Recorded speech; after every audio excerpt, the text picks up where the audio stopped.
Pasensya na, Elena, ha? Busy si Alfonso, hindi kanya maharap. Pero Divina, kailangan kasi namin ng pera. Kaya nga pinapababa kong kay Bising yung mga labahin na pwede niyong dalhin. Doon man lang ay makatulong ako sa inyo. Pakiantay na lang, ha?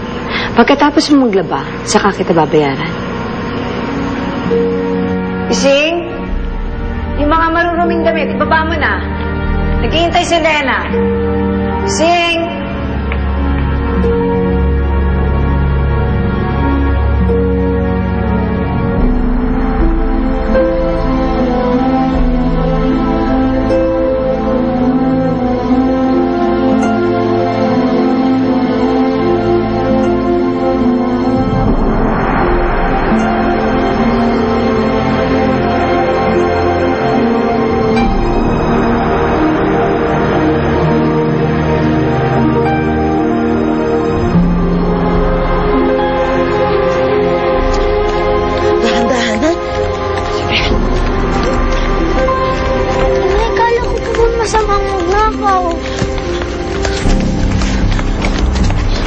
Hindi ako nagnakaw. Kinuha ko lang ang para sa atin. Mana ng tatay mo ang pinambili ng painting na ito. Kaya sa atin ito.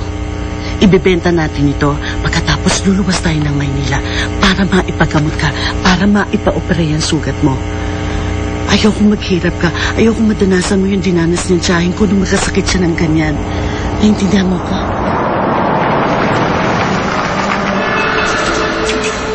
Elena! Elena! Elena! Magnanakaw ka, ha? Anong pumasok sa kukote mo tinakayan? Hoy! Paano naging sa'yo yan? Hoy! Pamawain ko to! Ano ba? Ha? Ang igay-igay mo, ha? Ninakaw ng asawa mo ang painting ko sa bahay. Ang painting? Ayan o! Tanga ka ba? Tingnan mo hawak-hawak na! Elena, kinuha ko lang yung para sa atin, Carlos. Kuya, ayusin natin. Anong ayusin natin? Magnanakaw ang asawa mo na! Kuya! Kuya!